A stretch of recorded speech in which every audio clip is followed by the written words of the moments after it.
Hello student, this is Abhishek Kumar SRS। आज हम लोग स्टार्ट करने जा रहे हैं केमिकल काइनेटिक्स का लेक्चर नंबर 2। तो लेक्चर 1 में हमने बहुत डिटेल में बात की थी किसके बारे में, रेट के बारे में। रेट ऑफ रिएक्शन होता क्या है, ठीक, किन किन फैक्टर्स पे, अभी तो फैक्टर्स ज़्यादा नहीं देखें।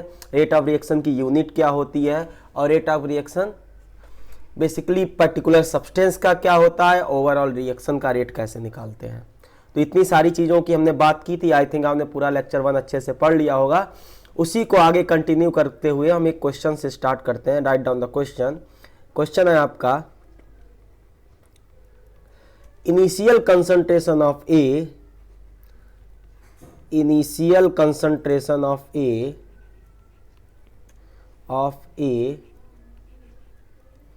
is 10 molar which changes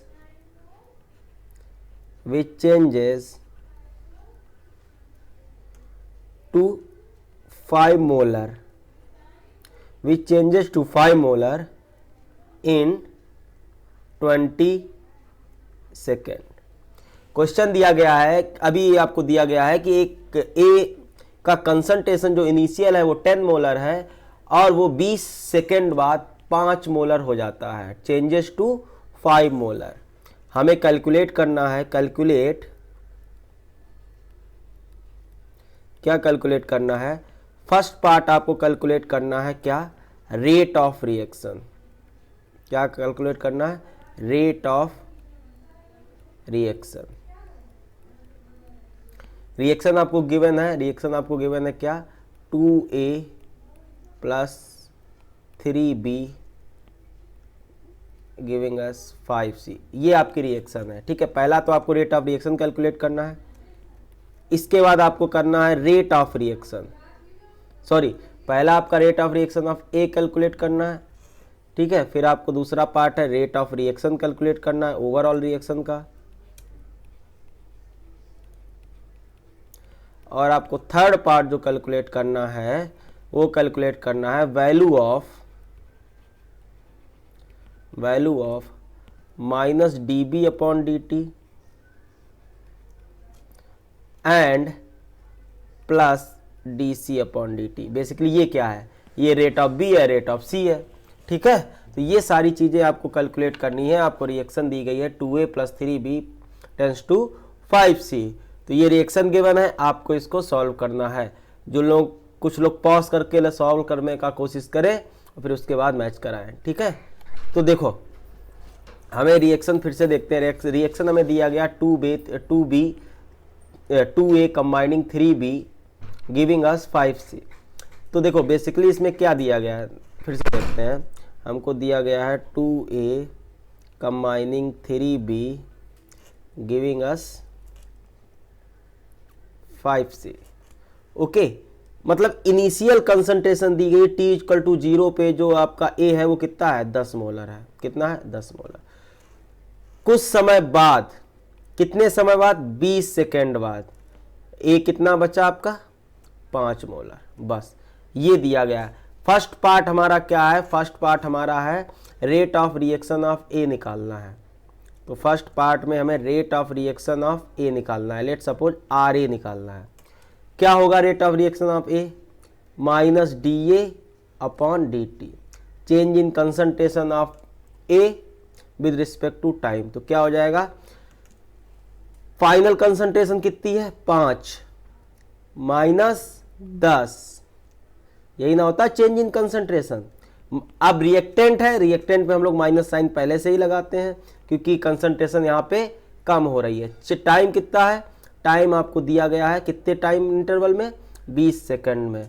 तो ये आपका क्या आ जाएगा, 5 minus 10, 5/20 that will equal to 1/4। Rate आ गया आपका 1/4। यूनिट क्या होगी, मोल पर लीटर सेकेंड। तो ये हो गया आपका क्या, फर्स्ट पार्ट का आंसर, क्या, 1/4। ये किसका था, ये आ गया बेसिकली प्लस DA/dt या फिर rate of reaction of A। तो ये क्लियर हो गया होगा फर्स्ट पार्ट। अब देखो सेकेंड पार्ट में पूछ रहा है पूरा ओवरऑल रेट ऑफ रिएक्शन पूछ रहा है। ठीक है। तो सेकेंड पार्ट आपसे पूछ रहा है ROR क्या होगा, पूरा रेट क्या होगा। तो रेट यहाँ पे क्या होगा, रेट होगा आपका 1/2 माइनस DA/DT।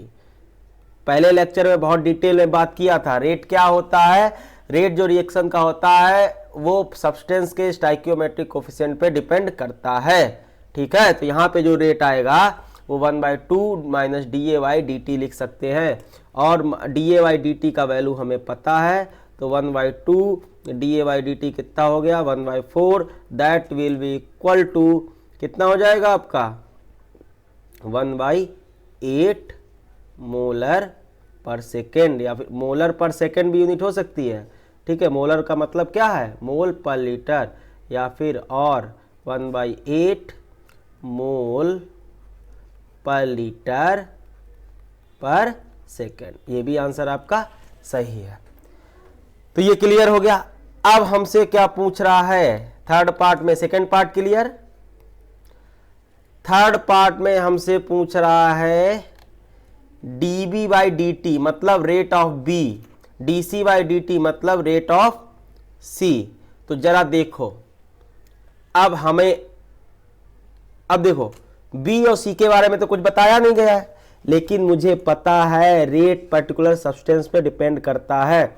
तो देखो थर्ड पार्ट क्या हो जाएगा, अगर रेट को हम लिखें दूसरे का, रेट को हम लोग ये लिख सकते हैं, rate of reaction equal to यहाँ हो जाएगा -1 TA/dt अकॉर्डिंग टू रिएक्शन देखें अगर, और 1/3 माइनस dB/dt, और अगर C के टर्म में देखेंगे तो 1/5 प्लस dC/dt। जरा ध्यान से देखना। अब देखो R का वैल्यू हमने अब सेकेंड पार्ट में निकाल लिया, कितना है 1/8। अब देखो अब R का पता है तो वहां से हम लोग dB/dt भी निकाल लेंगे और dC/dt भी निकाल लेंगे। dC/dt तो ये तो प्रोडक्ट है, ये तो प्लस आएगा, ठीक है ना। तो देखो R आपका कितना है, R आपका आ रहा है 1/8, हमें क्या चाहिए dB/dt, तो इसको लिख सकते हैं 1/8 equal to 1/3 minus dB/dt। Okay, तो ये कितना हो जाएगा हमारा dB/dt कितना हो जाएगा, मतलब rate of reaction of B है बेसिकली। dB/dt क्या है, dB/dt अगर देखा जाए तो रेट ऑफ रिएक्शन B है ये, और कितना हो जाएगा 1/8 मल्टीप्लाई बाई 3, तो क्या हो जाएगा 3/8, कितना यूनिट, मोल पर लीटर सेकेंड। यहाँ टाइम क्या है सेकेंड में। तो अभी क्लियर हुआ, 3/8 क्या आ गया, dB/dt आपका क्या आ गया 3/8। बेसिकली वो क्या है, रेट ऑफ B। और क्या पूछ रहा है आपसे, plus dC/dt means rate of C। तो रेट ऑफ C आपका क्या हो जाएगा 1/8 इक्वल टू 1/5 प्लस dC/dt। अब देखो प्लस मैं लिख देता हूं, लिखना कोई जरूरी नहीं है, ठीक है। अभी थोड़ा स्टार्टिंग फेज है तो मैं अभी लिख के बता रहा हूं ताकि आप कंफ्यूज ना हो। हमें चाहिए dC/dt, तो dC/dt हमारा क्या हो जाएगा, यहाँ पे dC/dt हो जाएगा आपका 5/8 मोल पर लीटर सेकेंड।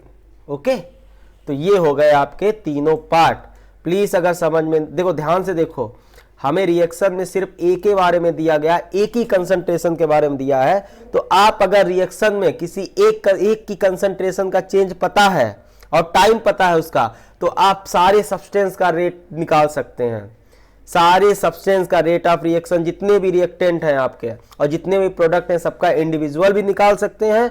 और रिएक्शन बैलेंस पता है तो ओवरऑल रेट का भी रिएक्शन आप बता सकते हैं, ओवरऑल रिएक्शन का भी रेट आपका बता सकते हैं। देखो हमें सिर्फ ए के बारे में ही तो पता था, हमने ए का भी रेट निकाल लिया, बी का भी रेट निकाल लिया, सी का भी रेट निकाल लिया, ओवरऑल रिएक्शन का भी रेट निकाल लिया। तो ये था क्वेश्चन, बहुत आसान आते हैं, ठीक है। बहुत बस एक बार पकड़ लो ये करना क्या है एग्जैक्टली, ठीक है। चलो अच्छा एक और क्वेश्चन देखते हैं, मस्त है, एनालिसिस होगी, बहुत मस्त एनालिसिस होगी अगले क्वेश्चन में। Right down the question, question लिखिए। क्वेश्चन है आपका, for the formation of ammonia, for the formation of ammonia NH3 from N2 and H2, rate of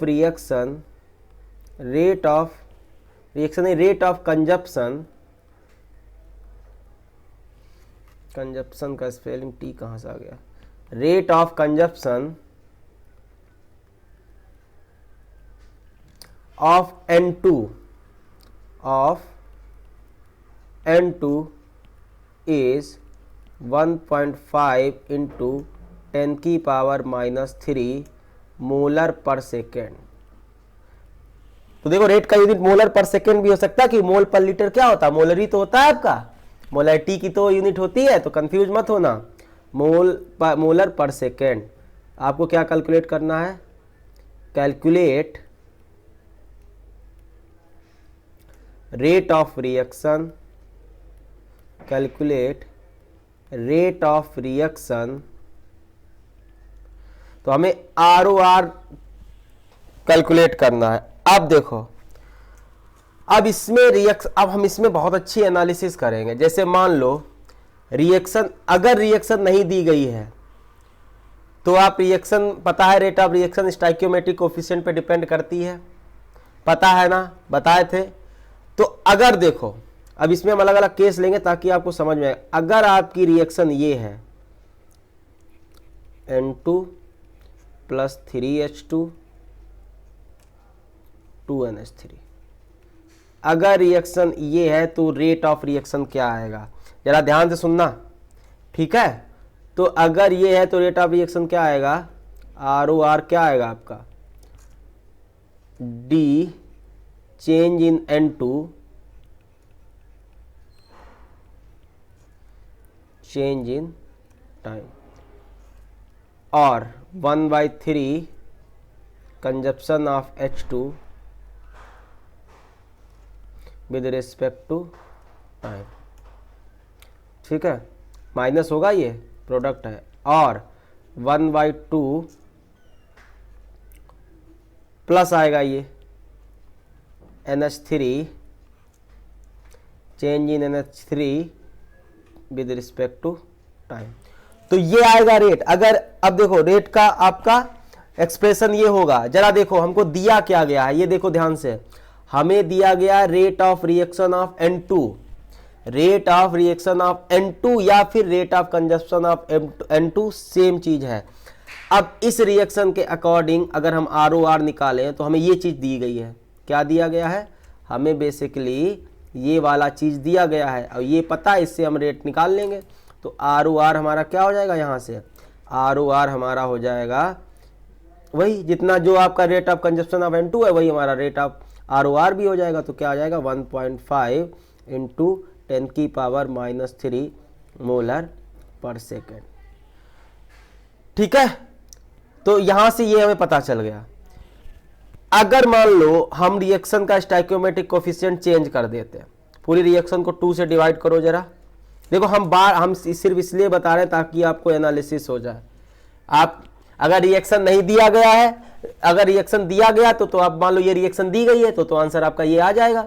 reaction नहीं दिया गया तो ये भी आपका आंसर सही होगा, और जो कराने जा रहे हैं वो भी सही होगा। क्योंकि देखो, तो आप रिएक्शन ये ले लो, पूरी रिएक्शन को 2 से डिवाइड करा दो, तो क्या आ जाएगा, 1/2 N2 3/2 H2 NH3।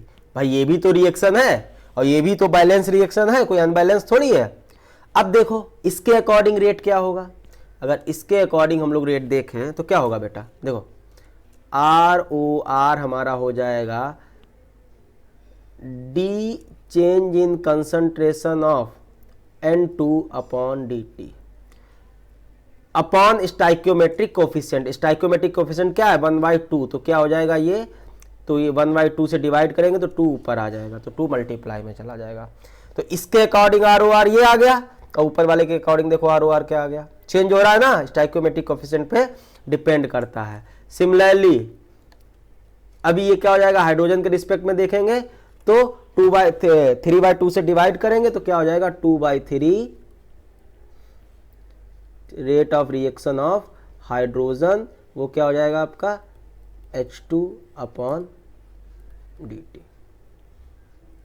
ठीक है। सिमिलरली अमोनिया के रिस्पेक्ट में देखेंगे तो रेट ऑफ रिएक्शन क्या हो जाएगा, फॉर्मेशन ऑफ अमोनिया। ठीक है, विद रिस्पेक्ट, समझ रहे हो ना क्यों हम ये करा रहे हैं, बहुत ध्यान से समझना, ROR एकदम क्लियर हो जाएगा, रेट ऑफ रिएक्शन एकदम घुस जाएगा, कोनो दिक्कत ही नहीं आएगी। ठीक है ना। अब देखो हमें क्या दिया गया, इसके अकॉर्डिंग हमें दिया गया है rate of reaction of N2, और rate of reaction of N2 क्या है, ये है। तो बेसिकली इसके अकॉर्डिंग हमारा ROR क्या हो जाएगा, ROR हो जाएगा 2 into rate of reaction of N2, वो कितना दिया गया है 1.5 इंटू 10⁻⁻3। तो इसके अकॉर्डिंग जो हमारा ROR आ गया वो आ जाएगा हमारा कितना, वो हमारा आ जाएगा 3 इंटू 10⁻⁻3 मोलर पर सेकेंड या मोर पर लीटर सेकेंड। तो ये आपको समझ में आई पक्का। अच्छा एक चीज और दिखाएं, एक चीज और एनालिसिस करें, देखना। अच्छा ठीक है, देखो हमने बताया रेट ऑफ रिएक्शन तो स्टाइकियोमेट्रिक कोफिशिएंट पे डिपेंड करता है, लेकिन rate of reaction particular substance का स्टाइकियोमेट्रिक कोफिशिएंट पे डिपेंड नहीं करता। जरा ध्यान से देखना, थोड़ा काटता हूं, इसी में जरा देखना साइड में। ऊपर वाली रिएक्शन में अगर हम हाइड्रोजन का रेट ऑफ रिएक्शन निकालें, rate of reaction of hydrogen निकालें तो देखो कितना निकलेगा, तो क्या निकलेगा अगर इसके अकॉर्डिंग देखें तो DN2 क्या आएगा 1/3 rate of reaction of hydrogen upon dt। ठीक है, और रेट ऑफ रिएक्शन कितना आया आपका 1.5 इंटू 10⁻⁻3। तो ये क्या आ जाएगा, रेट ऑफ हाइड्रोजन क्या आ जाएगा, हम यहाँ लिखे रहे हैं, चलो पूरा लिखे रहे हैं DH2/dt, माइनस साइन का है। ठीक है, इक्वल टू क्या हो जाएगा 3 मल्टीप्लाई पे हो जाएगा तो ये हो जाएगा 4.5 इंटू 10⁻⁻3 मोलर पर सेकेंड। ध्यान से देखना, यहाँ ऊपर वाले केस में हाइड्रोजन का रेट कितना आ रहा है 4.5 इंटू 10⁻⁻3। अगर ये स्टाइकियोमेट्रिक कोफिशिएंट पे डिपेंड नहीं कर रहा है तो नीचे वाले का भी यही आना चाहिए। चलो चेक करते हैं। तो रेट ऑफ रिएक्शन तो डिपेंड कर रहा है तो चेंज हो गया, rate of reaction of particular substance change हो रहा है कि नहीं देख लेते हैं। तो रेट ऑफ रिएक्शन ये आया, हाइड्रोजन का जरा देखते हैं, हाइड्रोजन का क्या आएगा जब देख ROR इक्वल टू हो जाएगा 2/3 माइनस DH2/dt। ठीक है, जरा देखना। ओके, तो क्या हो जाए ROR आपका कितना है, ROR आपका आया 3 इंटू 10⁻⁻3। अब देखो 3 ऊपर मल्टीप्लाई में चला जाएगा, 2 डिवाइड में चला जाएगा तो 3/2। ये क्या आ गया आपका minus DH2/dt rate of reaction of hydrogen. तो 3 1 मिनट 2 डिवाइड में आएगा ना। ठीक है, ये है तो 3 जा 9, 9/2 कितना आ जाएगा 4.5 इंटू 10⁻⁻3। तो ये कितना आ जाएगा आपका, ये आ जाएगा आपका 4.5 इंटू 10⁻⁻3। देखो ऊपर वाले भी केस में यही आया था, नीचे वाले केस में भी यही आया था। तो ये बात ध्यान रखना, पर्टिकुलर सब्सटेंस का रेट चेंज नहीं होता है, स्टाइकियोमेट्रिक कोफिशिएंट पे वो डिपेंड नहीं करता है। तो यहां से प्रूव भी हो गया है। देख लो रेट आपका रेट ऑफ रिएक्शन चेंज हो रहा है लेकिन हाइड्रोजन का रेट वही आ रहा है बाकी केसेस में। सिमिलरली आप अमोनिया का रेट निकाल के चेक कर सकते हो। ठीक है ना। हाँ, एक और पॉसिबिलिटी हो सकती है, मान लो अभी देखो एक और चीज, अगर रिएक्शन मान लो ये दी गई हो तो तब रेट पे क्या फर्क पड़ेगा। If reaction is given 2N2, अरे यार 2N2 plus 6H2 tense to 4NH3। तो कोई भी रिएक्शन आप लिख सकते हो अगर रिएक्शन नहीं दी गई है, और रिएक्शन है ना, और तीनों में से आंसर कोई भी अलग अलग भी आएगा लेकिन सारे आंसर आपके सही हैं। अब इसका अगर रेट निकालोगे तो रेट क्या आ जाएगा, अगर इसका रेट आप ROR निकालोगे 1 मिनट तो क्या हो जाएगा 1/2 rate of reaction of N2, तो N2/dt। अरे भैया निगेटिव साइन तुम्हारे ही नहीं। ठीक है, similarly 1/6 rate of reaction of hydrogen, क्या है ये, ठीक है, निगेटिव साइन। और 1/4 rate of formation of ammonia, ठीक है, अपॉन dt। तो देखो सारी चीजें हम बता रहा हूं बार बार, अब आपको क्लियर हो जाएगी, ठीक है ना, बहुत स्लोली बता रहा हूं। तो अब हमको फिर क्या दिया गया है, हमको दिया गया है rate of reaction of N2। तो इस केस में क्या आएगा rate of reaction of rate of reaction, तो ROR हमारा आ जाएगा 1/2 इंटू कितना दिया था 1.5 इंटू 10⁻³ तो इस केस में क्या आ जाएगा 0.75 इंटू 10⁻³ मोल पर सेकेंड। समझ में आ गया कि नहीं? अच्छा, अब इसमें रेट ऑफ हाइड्रोजन निकालें, rate of disappearance of hydrogen या rate of reaction of hydrogen. तो देखो क्या आ जाएगा, यहां से देखो रेट ऑफ रिएक्शन में 6 का मल्टीप्लाई हो जाएगा, तो देखो क्या आ जाएगा, रेट ऑफ रिएक्शन आपका आया 0.7, एक मिनट पेन चेंज कर लेता हूँ, 0.75 into 10⁻³ equal to 1/6 minus DH2 upon dt या rate of reaction of hydrogen. तो ये आपका कितना आ जाएगा, तो rate of reaction of hydrogen आपका आ जाएगा 0.75 इंटू 6 इंटू 10⁻³ तो ये आ जाएगा आपका 4.5 इंटू 10⁻³ मोल पर सेकेंड, मोलर पर सेकंड। देख रहे हो तीनों केस में आपका हाइड्रोजन का रेट नहीं चेंज हुआ, क्योंकि हाइड्रोजन का रेट है वो स्टोइकियोमेट्रिक कोफिशिएंट पे डिपेंड नहीं करता है, लेकिन रेट ऑफ रिएक्शन आपका स्टोइकियोमेट्रिक कोफिशिएंट पे डिपेंड करता है। तो आई थिंक अभी सारी चीजें क्लियर हो गई, हमने बहुत अच्छे से एनालिसिस करा दिया आपको, ठीक है, देख लो। तो इससे आपको आइडिया लग गया होगा कि एग्जैक्टली रेट ऑफ रिएक्शन क्या है और रेट ऑफ पर्टिकुलर सब्सटेंस का अगर कंजप्शन या डिसअपीयरेंस या फिर अपीयरेंस पूछा जाए तो कैसे डिपेंड करेगा। वो कांस्टेंट होता है, वो स्टोइकियोमेट्री पे डिपेंड नहीं करता है, बाकी रेट ऑफ रिएक्शन आपका स्टोइकियोमेट्री पे डिपेंड करता है। कैसे ही एक ही रिएक्शन की स्टोइकियोमेट्री चेंज करने पे रेट में कैसा फेरबदल आया है, ये हमने आपको करके दिखा दिया है। तो कभी भी रिएक्शन में अभी किसी भी चीज की अगर रिएक्शन ना दी गई हो और रेट ऑफ रिएक्शन पूछा गया हो तो देखो रिएक्शन होनी चाहिए, अगर रिएक्शन नहीं है तो आप अपने अकॉर्डिंग रिएक्शन को किसी भी तरीके से बैलेंस करके आप उसका रेट निकाल सकते हो और दो लोगों में आंसर अलग अलग आएगा हमेशा, अगर रिएक्शन की स्टोइकियोमेट्री अलग अलग है। तो ये बात क्लियर हो गई, पक्का? चलो, तो ये क्लियर हो गया, बहुत इंपॉर्टेंट है, नोट भी कर लो प्रॉपर, ओके। अब एक और अच्छा सा क्वेश्चन करते हैं एकदम मस्त, ताकि और चीजें क्लियर हों। Write down the question, question लिखिए, for a gaseous phase reaction, for a gaseous phase reaction, for a gaseous phase reaction, आपको रिएक्शन दी गई है 2A गैसियस फेज में है और गिविंग अस 3B, ये भी गैसियस फेज में है, ठीक है। Pressure of A changes from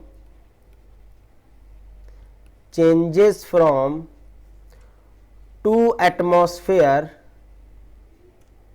to 1.5 atmosphere in 10 second.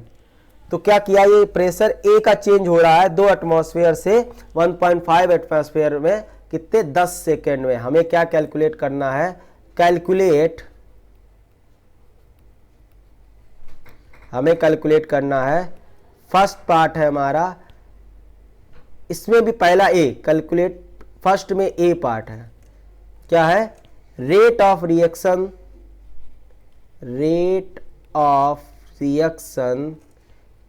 In atmosphere पर सेकेंड, एंड दूसरा इसका बी पार्ट पूछ रहा है हमसे, फर्स्ट का B part, rate of reaction in mole per litre पर second.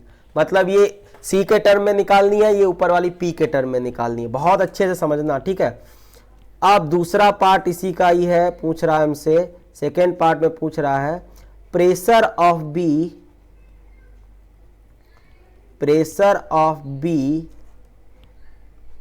In the same time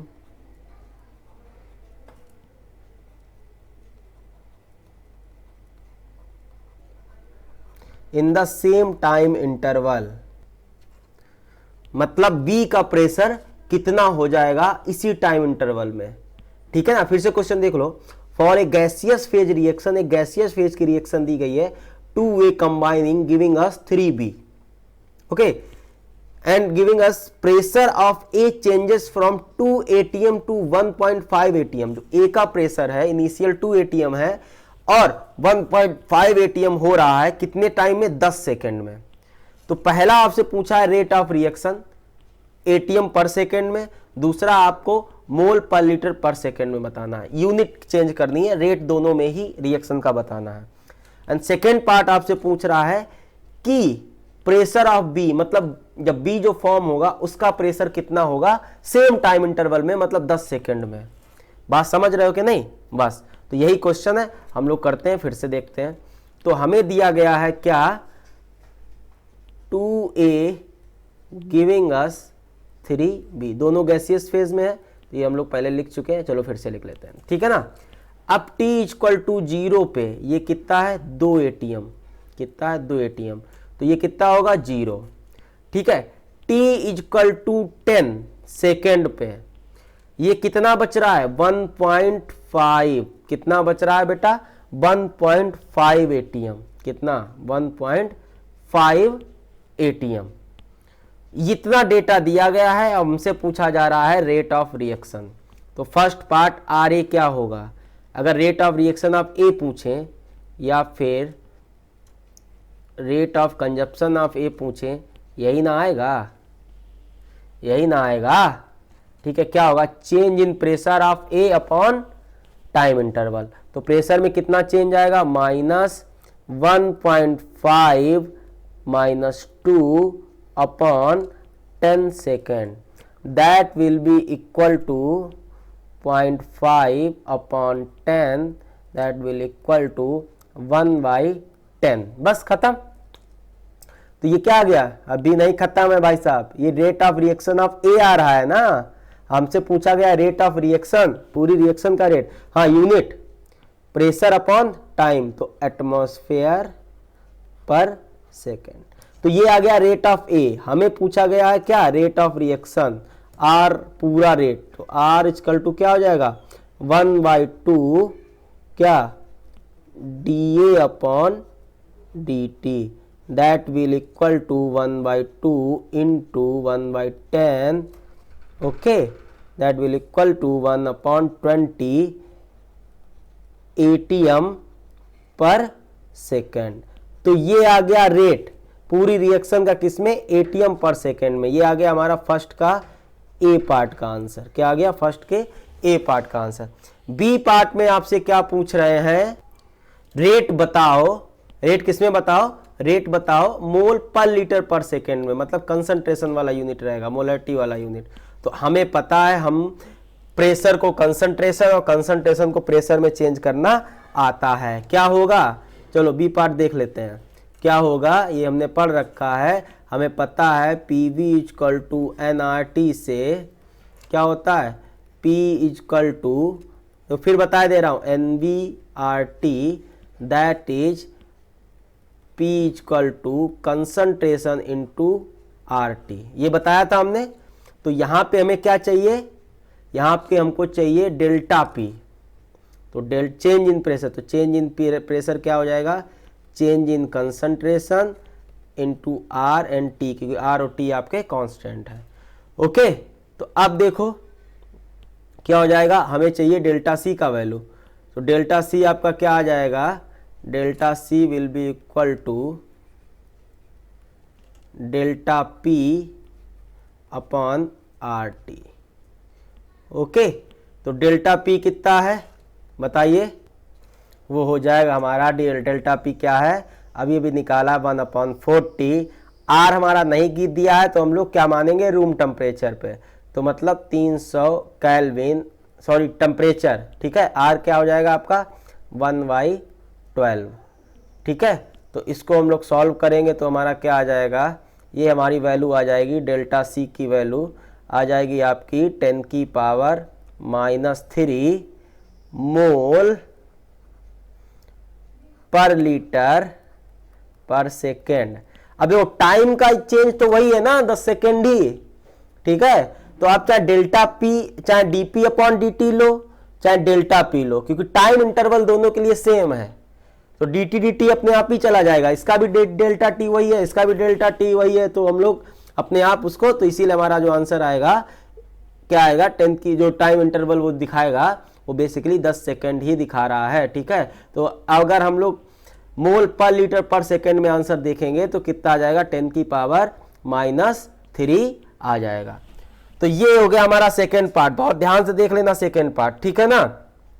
अरे यार देखो, मे भी अगर आप कहोगे सर यहाँ तो हमने अभी dp बाई, ये जो रेट है ये तो dp बाई dt है, चेंज इन प्रेशर पर विद रिस्पेक्ट टू टाइम है। तो चलो देखो, अगर हम लोग dp बाई dt भी करते हैं तो क्या हो जाएगा, r और t तो कांस्टेंट है, तो ये भी तो हो जाएगा dc बाई dt RT। हमें क्या चाहिए, dc बाई dt ना चाहिए भाई, ये चेंज इन प्रेशर है, ये चेंज इन कंसंट्रेशन है, और dt तो आपका सेम है दोनों का।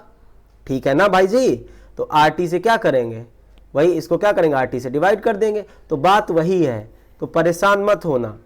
ठीक है, बस चुपचाप समझो। तो ये हो गया सेकेंड पार्ट, फर्स्ट का बी पार्ट मतलब। ठीक है ना। अब आगे देखते हैं, हमसे पूछा गया P कितना होगा 10 सेकेंड बाद, सॉरी B का प्रेशर कितना होगा 10 सेकेंड बाद। ये आप ओरली निकाल सकते हो, ओरली निकालोगे। देखो अगर ये 10 सेकेंड बाद कितना बचा, 1.5 बचा, कितना बचा 1.5 बना, कितना इस बी का, ये A का प्रेशर कितना खर्च हुआ, 0.5 खर्च हुआ है, तो B कितना बना होगा जरा बताओ। अरे मोल मोल एनालिसिस करो ना। ठीक है, ये बना होगा आपका 0.5 इंटू 3/2, 0.75 ATM आ गया होगा।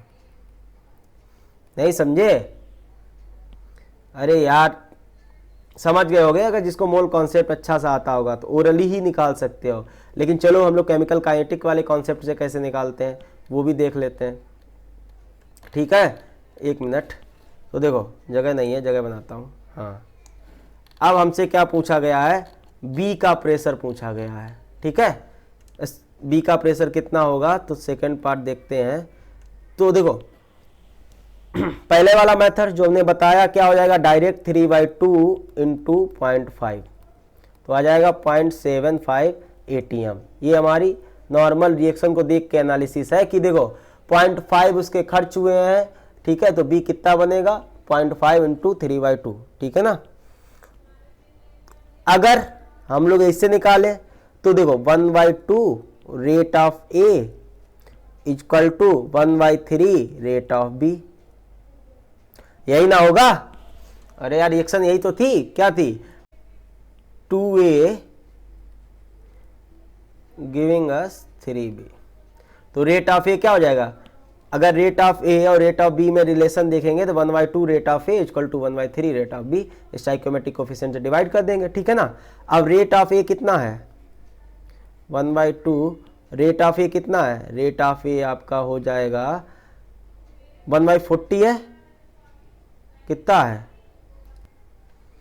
रेट ऑफ A हम लोगों ने निकाला था, कितना निकाला था 1/20। ठीक है, 1/3 रेट ऑफ B, तो यहाँ से अगर रेट ऑफ B निकालेंगे that will equal to 3/40 ATM per second.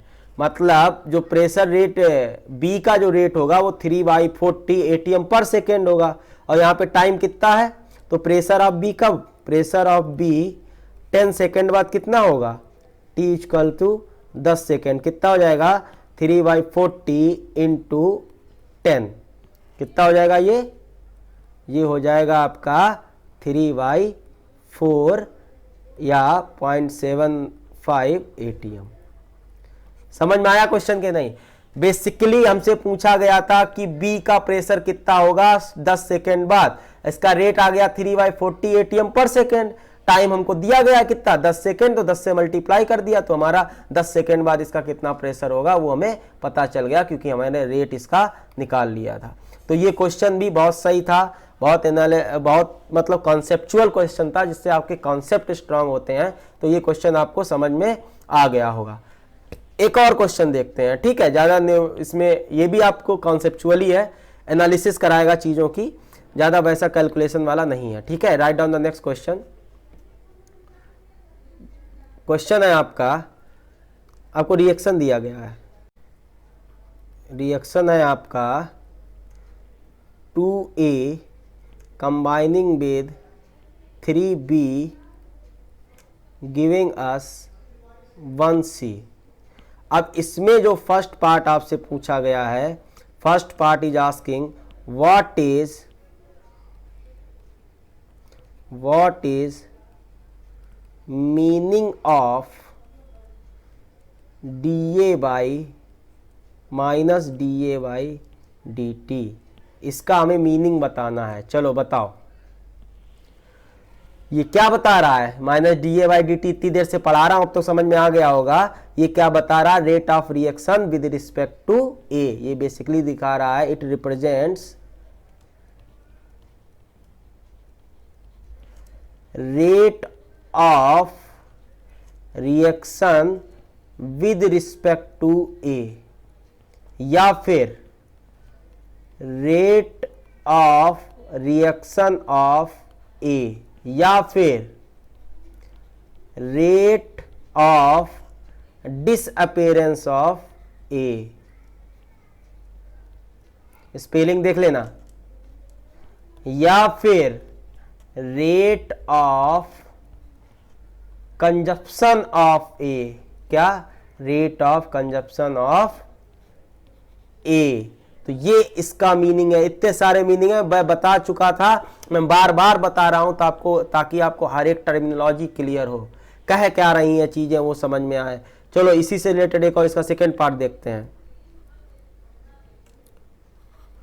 What is the expression of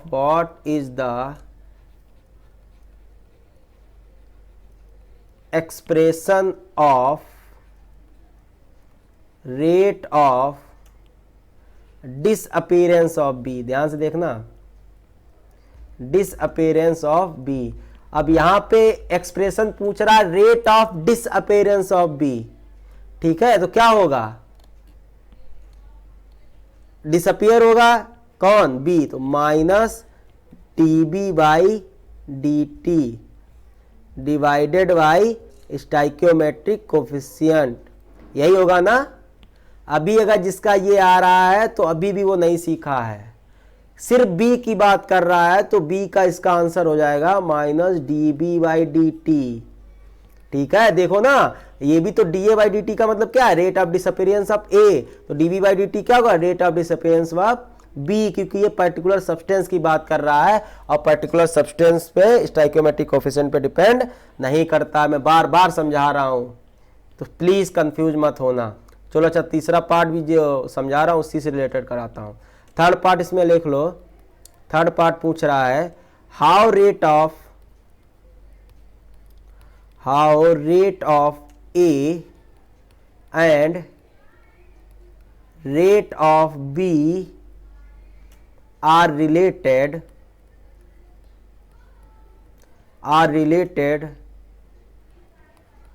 with each other। अब हमसे रेट ऑफ A और रेट ऑफ B में रिश्ता पूछा गया है।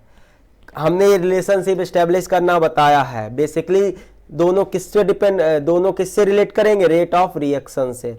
कभी भी किसी रिएक्शन में दो सब्सटेंस या तीन सब्सटेंस या सारे सब्सटेंस के बीच में रिश्ता बनाया जाए तो बेसिकली वो रेट से रिलेट करते हैं। और रेट क्या होगा यहाँ पे? 1/2 rate of disappearance of A, 1/3 rate of disappearance of B। तो B और A में रिश्ता अगर पूछा जाए तो क्या आ गया? ये वाला। कौन वाला? ये, समझे। और ये क्या है आपका? रेट का रिश्ता, रेट का एक्सप्रेशन। समझ में आया कि नहीं? तो ये हो गया थर्ड पार्ट। ध्यान समझते जाना भाई जी, हम एक एक बात इसीलिए छोटी छोटी करके बता रहा हूं। ओके, एक और पार्ट इसी में लिखते हैं ताकि आपको और चीजें क्लियर हो।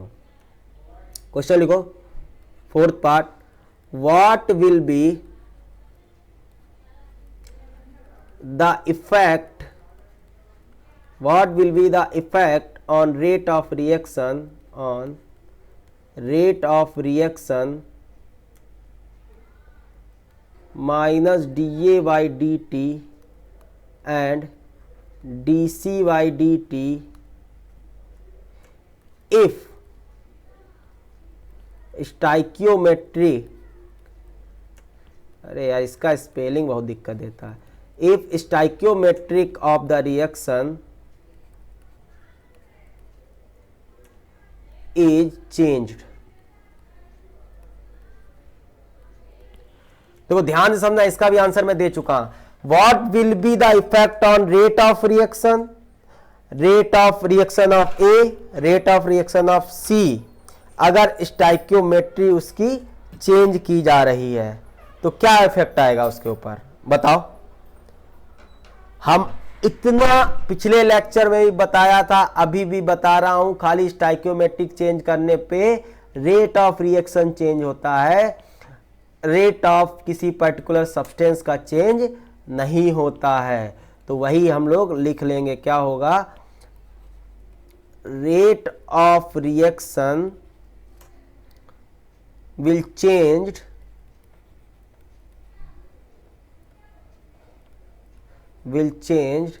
बिकॉज इट्स डिपेंड अपॉन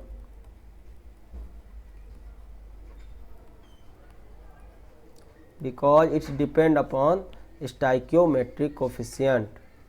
ठीक है, stoichiometric coefficient, तो रेट ऑफ रिएक्शन ही आपका stoichiometric coefficient पे डिपेंड करता है, but no change in dA by dt and dC by dt, even minus dB by dt में भी कोई चेंज नहीं आएगा। समझ में आ गया कि नहीं? तो आई थिंक अभी आपको बहुत सारी चीजें क्लियर हो गई होंगी रेट ऑफ रिएक्शन के बारे में। ठीक है, अब हम लोग देखते हैं different types of rate. Heading डाल लो अब, different types of rate, right down the heading, different types of rate.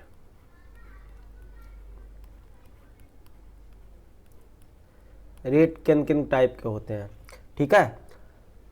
First आपका है एवरेज रेट। क्या है? एवरेज रेट लिख लो, फिर बात करते हैं इसकी हम लोग। ठीक है, एवरेज रेट, इसमें लिखिए rate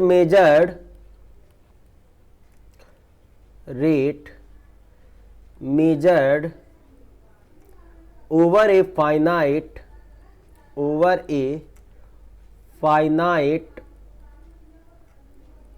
interval of time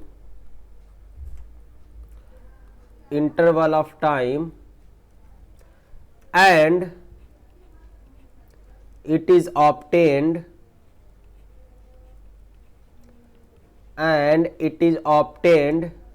by knowing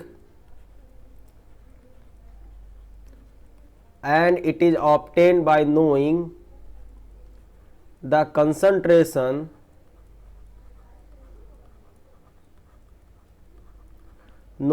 concentration of substance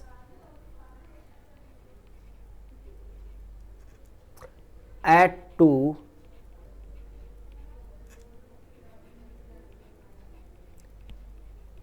different time।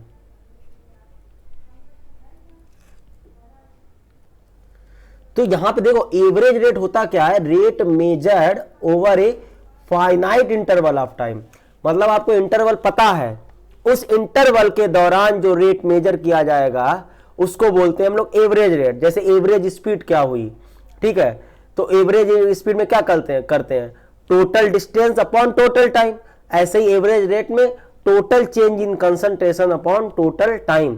ठीक है, तो यहां पे टाइम हमें जो कंसंट्रेशन है वो दो डिफरेंट डिफरेंट टाइम पे पता होती है। जैसे मान लो क्या है, जैसे अभी मैं बता रहा हूं, it is obtain by knowing the concentration of substance at two different time. जैसे एवरेज रेट आपका क्या हो जाएगा, average rate equal to concentration at time t minus concentration at time T1 upon time interval between time difference between T2 minus T1। तो ये हो गया आपका average rate, total change in concentration upon total change in time, plus minus लगा देंगे, क्योंकि अगर reactant का बात हो रहा है तो कम होगा तो माइनस साइन के साथ खेलेंगे, अगर प्रोडक्ट का बात हो रहा है तो प्लस साइन लगाएंगे, ताकि हमारा जो रेट है वो निगेटिव ना आए। तो एवरेज रेट क्या होगा, total change in concentration upon in total time, ठीक है ना। तो डिफरेंट डिफरेंट टाइम पे आपको दो डिफरेंट टाइम पे आपको कंसंट्रेशन दी गई होगी और उन टाइम के डिफरेंस को आप डिवाइड कर देंगे, तो उससे क्या आ जाएगा आपका एवरेज रेट, ठीक है ना। तो समझ में आ गया एवरेज रेट। चलो एक क्वेश्चन करते हैं इससे रिलेटेड, एक मिनट चल क्यों नहीं रहा, हाँ ठीक है। तो आपको एक ग्राफ दिया गया है कुछ ये, ठीक है, कुछ इस तरह का, ओके। अब आपको दो अलग अलग टाइम इंटरवल में क्या दी गई है, कंसंट्रेशन। ये आपको दिया गया है, लेट सपोज ये आपकी कंसंट्रेशन ऑफ रिएक्टेंट है वाई एक्सिस पे, कंसंट्रेशन ऑफ रिएक्टेंट, और एक्स एक्सिस पे आपका दिया गया है क्या, टाइम, मिनट में दिया गया, लेट सपोज टाइम आपको मिनट में दिया गया है। यहाँ पे आपको रिएक्टेंट का कंसंट्रेशन दिया गया है, ठीक है, मोलर में, किसमें, मोलर में, ठीक। 50 मोलर कंसंट्रेशन है कब, जब टाइम आपका 10 मिनट है, ठीक है। जब घड़ी हमने 10 पे देखी थी, 10 मिनट पे हमारा जो कंसंट्रेशन था वो 50 मोलर था। थोड़ी देर बाद हमने देखा, लेट सपोज इस टाइम पे, ठीक है, 10 मोलर आ गई और टाइम कितना हो रहा, 20 मिनट, ठीक है। हमसे पूछा जा रहा है कैलकुलेट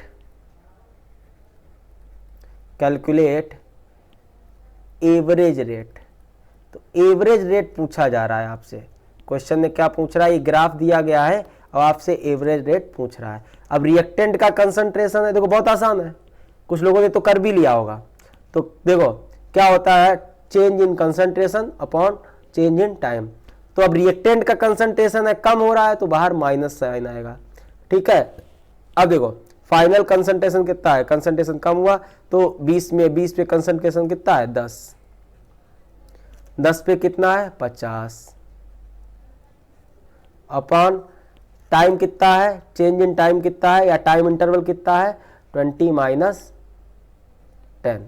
तो ये कितना आ गया आपका, यही आपका हो गया एवरेज रेट। एवरेज रेट कितना आ जाएगा आपका, 10 माइनस 50 करेंगे तो 40, और 40 upon 10 that will equal to 4 molar per minute. तो ये हो गया एवरेज रेट।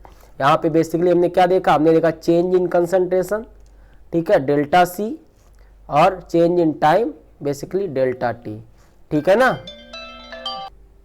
ये था आपका एवरेज रेट के बारे में, ठीक है। अब अगला जो आता है टाइप, वो आता है आपका इंस्टेंटेनियस रेट, इंस्टेंटेनियस रेट, ठीक है, इंस्टेंटेनियस रेट, ठीक है, IR, ओके, इसको ऐसे लिख सकते हैं। इसमें क्या होता है, नाम से ही पता लग रहा है, एक पर्टिकुलर टाइम पे पूछ रहा है कि दूसरे सेकंड में इसका रेट बताओ। लिख लो फिर बात करते हैं, ठीक है। लिखो rate measured eight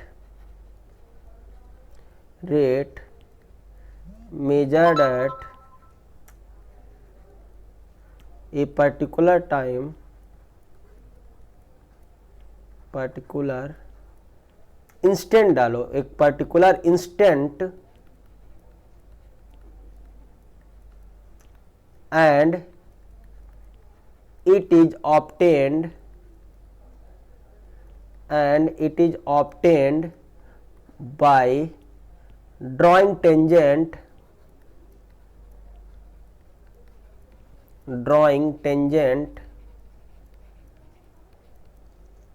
at that time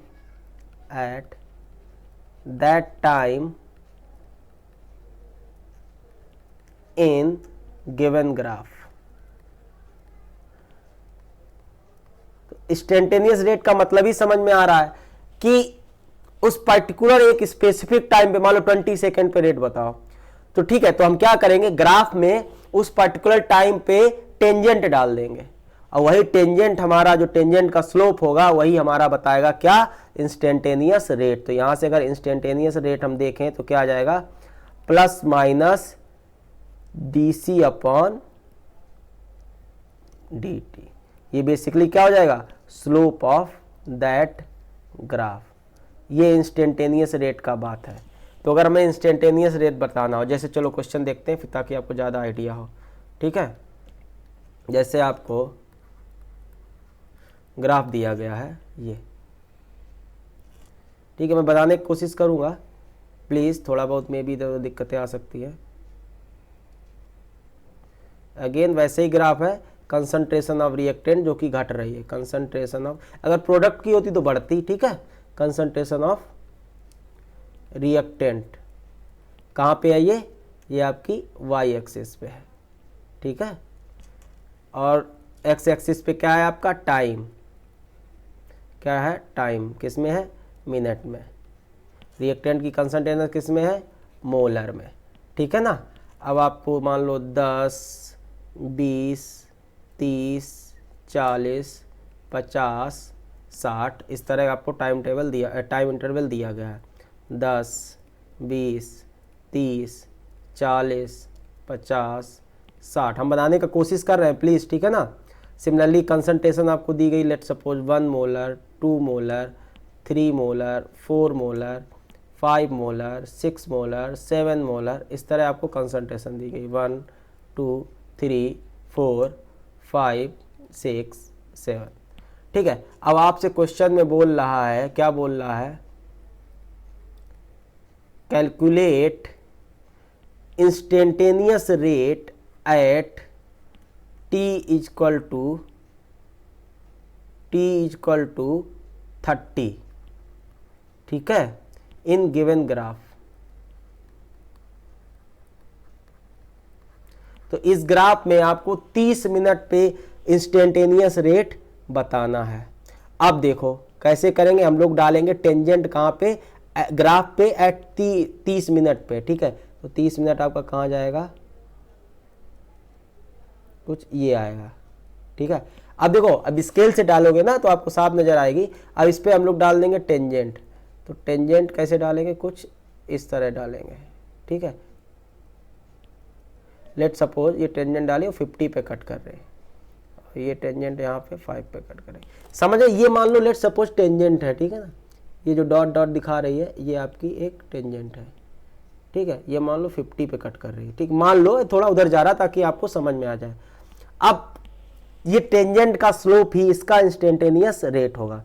तो यहाँ पे जो अगर इंस्टेंटेनियस रेट होगा वो क्या होगा, IR होगा आपका स्लोप क्या होगा, change in y axis upon change in x axis. तो चेंज इन वाई एक्सेस यहाँ पे कितना है, 0 माइनस 5 माइनस 0, 5 माइनस 0, और एक्स एक्सिस कितना है 50 minus 0, that will be equal to 5 upon 50, that will 5 बन जा 5, 1 अपॉन 10। तो ये आ गया आपका 1 अपॉन 10, 10 इनवर्स मोल पर मिनट। तो ये आ गया आपका इंस्टेंटेनियस रेट। भाई देखो प्लीज समझना, हम एक एक चीज इसीलिए बता रहे हैं, ठीक है ना। कोई दिक्कत आए तो पूछ लेना, और वैसे कोई दिक्कत आएगी नहीं, बहुत आसान से छोटे छोटे कदम नहीं होते हैं, वैसे बता रहे हैं। तो ये आ गया आपका इंस्टेंटेनियस रेट के बारे में। एक और रेट होता है जिसको बोलते हैं इनिशियल रेट। इनिशियल रेट समझे, इनिशियल रेट नाम से ही समझ में आ रहा है, rate at T equal to 0 पे, मतलब एकदम इनिशियली कैसे रेट, कितना रेट होगा। तो लिख लो हेडिंग इनिशियल रेट, ठीक है। तो इसमें लिखो rate at the start, rate at the start of reaction start of the reaction that is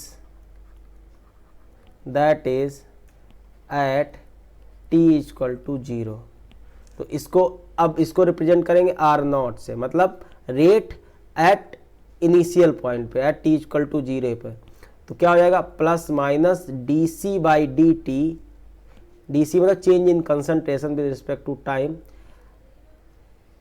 at T equal to 0 पे। तो उसका स्लोप t इक्वल टू 0 पे कितना होगा उसका स्लोप निकाल लेंगे, t की वैल्यू 0 रख देंगे, तो हमारा रेट आ जाएगा कौन सा, इनिशियल रेट। ठीक है, अब इससे रिलेटेड क्वेश्चन करते हैं मस्त, ताकि चीजें आपको क्लियर हो जाए। रेट आपका 3 टाइप का होता है, एवरेज रेट, इंस्टेंटेनियस रेट और initial rate. Average rate basically आपको टाइम इंटरवल में निकालना होता है, उस टाइम इंटरवल में इनिशियल और फाइनल कंसंट्रेशन में कितना चेंज आया है अपॉन वो टाइम इंटरवल कितना है, कितने टाइम इंटरवल में वो टोटल चेंज आया है। इंस्टेंटेनियस रेट ग्राफ दिया गया होगा, एक पर्टिकुलर टाइम से आपको पूछेगा तो उसमें स्लोप टेंजेंट डाल देंगे, उस टेंजेंट का जो स्लोप होगा वही इंस्टेंटेनियस रेट होगा। इनिशियल रेट में इनिशियल रेट आपको निकालना हो, वही आप स्लोप निकाल लेंगे, स्लोप में जो टी की वैल्यू हो जाए, मतलब वो स्लोप जो क्या होगा एट टी इक्वल टू 0 पे जितना स्लोप होगा वही उसका क्या होगा, इनिशियल रेट होगा। प्लीज समझने का कोशिश करो, ठीक है, कोई दिक्कत नहीं। क्वेश्चन देखो कैसा पूछा जाएगा इससे रिलेटेड, वो मैं आपको बता देता हूँ। ओके, तो right down the question, 1 minute जगह बनाता हूँ। क्वेश्चन आपको लिखो, कंसंट्रेशन ऑफ रिएक्टेंट, क्वेश्चन है आपका concentration of reactant, concentration of reactant in a chemical reaction, in a chemical reaction with time as follows। Reactant और टाइम, रिएक्टेंट की concentration और टाइम में एक रिलेशन दिया गया, that is C equal to 5 plus 30t plus 5t square, जो t है आपका सेकेंड में है, t इन सेकेंड। तो ये रिश्ता दिया गया है, ये रिलेशन दिया गया है कंसंट्रेशन और टाइम में। हमसे पूछा गया है कैलकुलेट इनिशियल रेट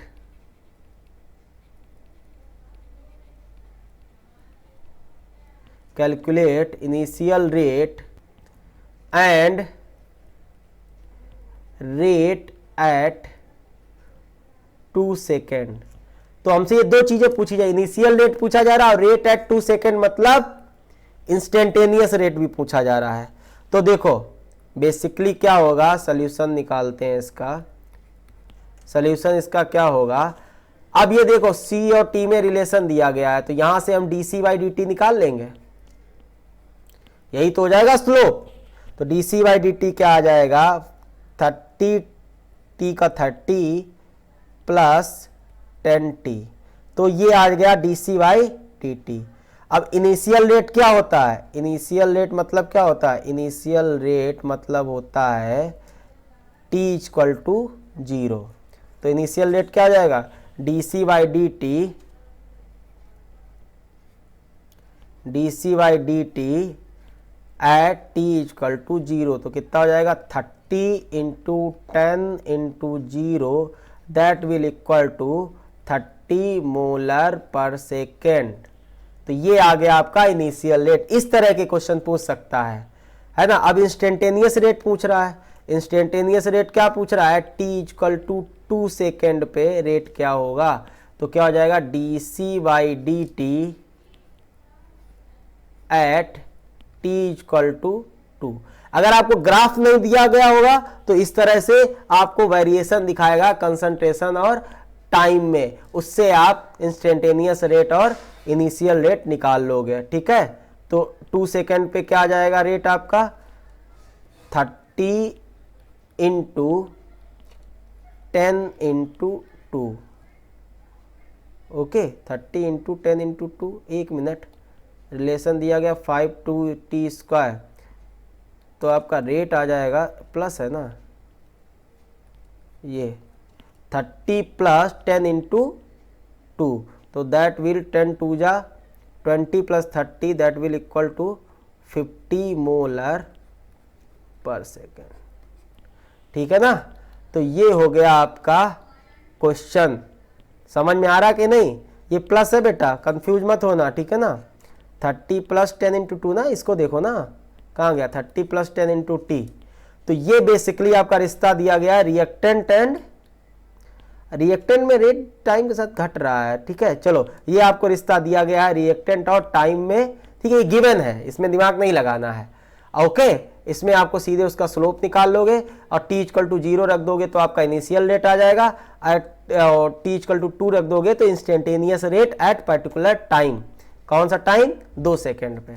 तो ये आ गया आपका इंस्टेंटेनियस रेट और ये हो गया आपका इनिशियल रेट। तो आपको आई थिंक अभी समझ में आ गया होगा किस टाइप के क्वेश्चन पूछे जाते हैं। ये था हमारे टाइप्स ऑफ रेट के बारे में, ठीक है, कि रेट कितने टाइप के होते हैं, उससे रिलेटेड चीजें।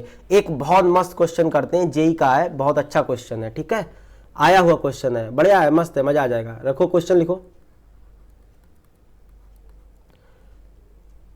N2 combining with 3H2 giving us 2NH3। ठीक है, देखो यार, जब तक क्वेश्चन नहीं करोगे ना तब तक मजा नहीं आएगा। आप सोच रहे थ्योरी समझ में आ रहा है और आपको सब आ गया, कुछ नहीं। क्वेश्चन लग रहे हैं तो ठीक है, क्वेश्चन लग रहे हैं ना, थोड़ा बहुत कम समझ में आए तब भी चलता है। क्वेश्चन नहीं लग रहा है, चाहे आपको कुछ भी वो आता नहीं है समझ में, सिर्फ लगता है कि हमें सब कुछ आ रहा है, ठीक है ना। तो ये आपको रिएक्शन दी गई है, इसमें लिखा है if rate of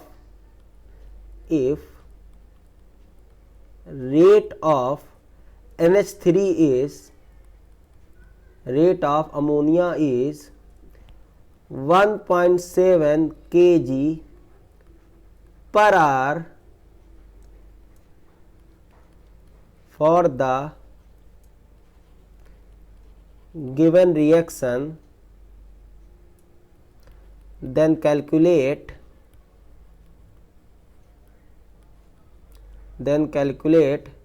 rate of reaction of hydrogen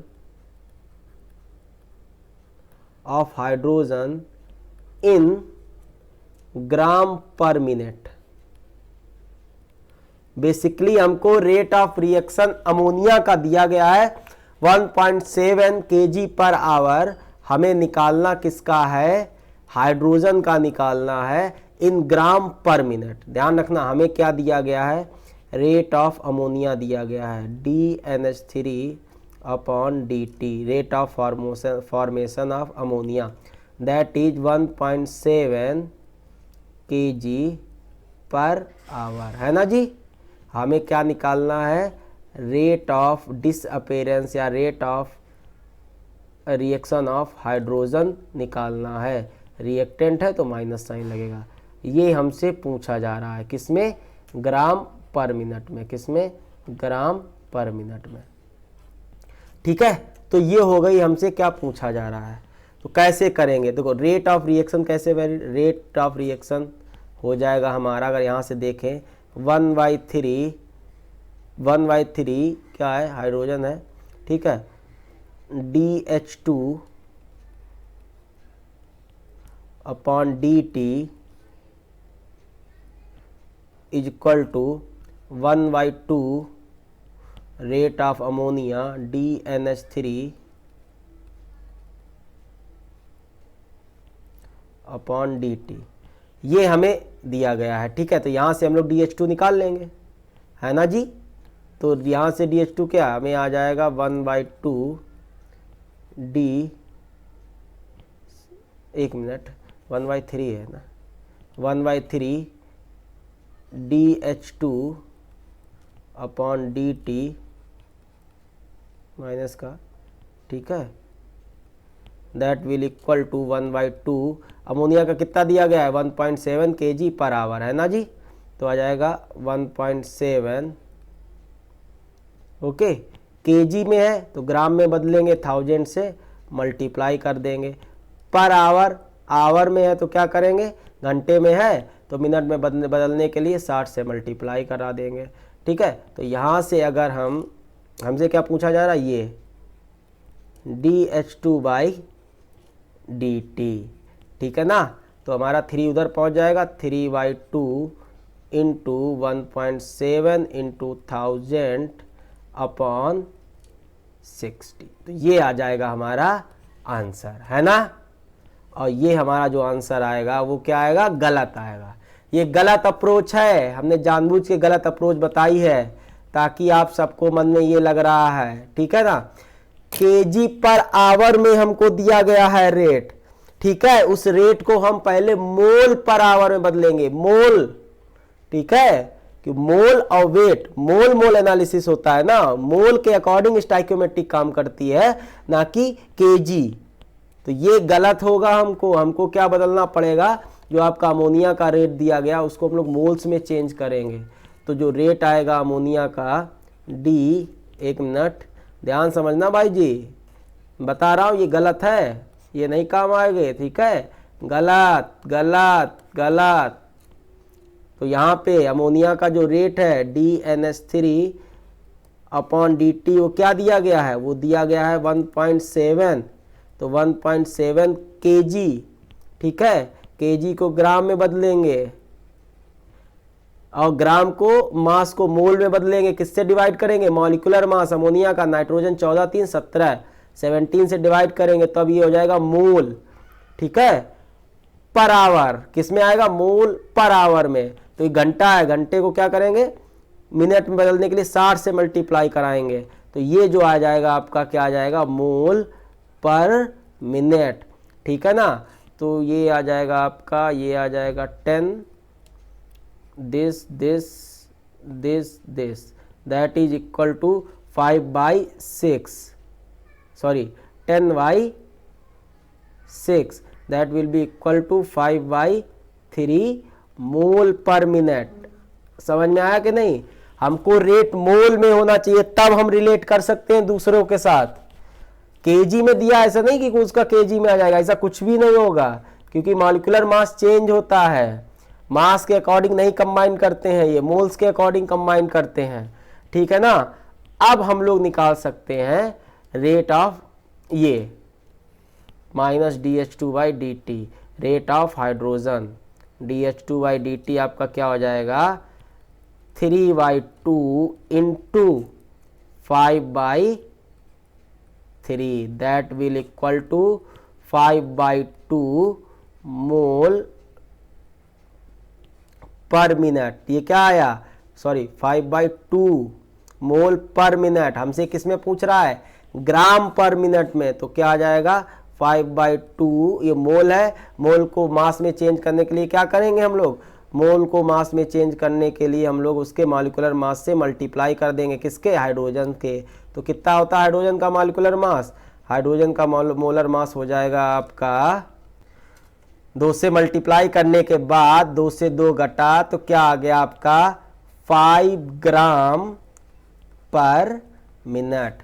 तो ये आ गया आपका आंसर। ध्यान रखना ये क्वेश्चन का आंसर है ये, ना ये है आंसर, ऊपर वाला तो बिल्कुल ही नहीं है। ध्यान रखना इसका अप्रोच, ये आपका जेई में आया हुआ है, ठीक है, year I don't remember, but advance का क्वेश्चन है ये, इतना हमें पता है, ठीक है। तो आई थिंक ये क्वेश्चन क्लियर हो गया होगा। एक क्वेश्चन और करते हैं, लास्ट मस्त क्वेश्चन ये भी है, इस क्वेश्चन को करने के बाद हम लोग अगले टॉपिक पे जाएंगे नेक्स्ट लेक्चर में, ठीक है। आज के लेक्चर का आखिरी क्वेश्चन लिखो, बढ़िया है ये भी क्वेश्चन, मजा आ जाएगा, ध्यान से समझना, ठीक है। एकदम बेसिक से स्टार्ट किया था, मस्त क्वेश्चन करवा रहा हूं, सब समझ में आएंगे, ठीक है। आपको एक रिएक्शन दी गई है ए से बी, ठीक है, ये रिएक्शन आपकी अनबैलेंस है, क्या है, अनबैलेंस है, अनबैलेंस रिएक्शन है। कैसी रिएक्शन है, अनबैलेंस रिएक्शन, ओके। अब क्या दिया गया आगे, विच satisfying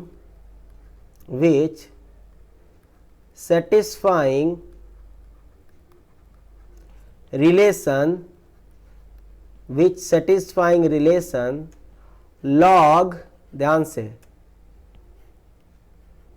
rate of reaction of A is equal to log rate of reaction of B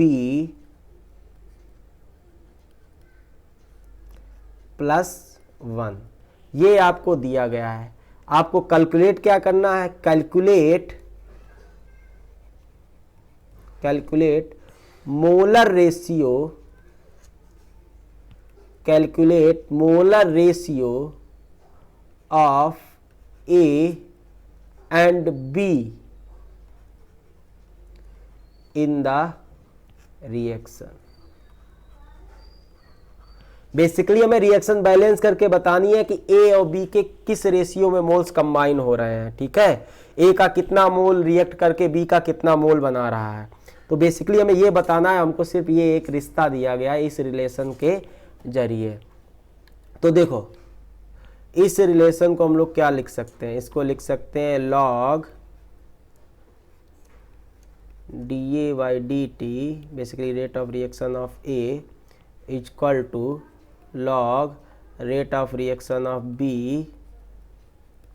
और 1 को क्या लिख सकते हैं, log 10, log बेस 10। ठीक है ना, log 10 का मतलब क्या है, 1। ओके, अब ये क्या हो जाएगा आपका log rate of A dA/dt equal to, log की प्रॉपर्टी क्या होती है, प्लस में है तो मल्टीप्लाई में हो जाएगा, तो 10 मल्टीप्लाई बाई dB/dt। ठीक है ना, तो ये आपका मल्टीप्लाई हो गया। अभी देखो, अब लॉग आ गया, अब इसका क्या हम लोग ले लेंगे, इसका हम लोग ले लेंगे एंटी लॉग।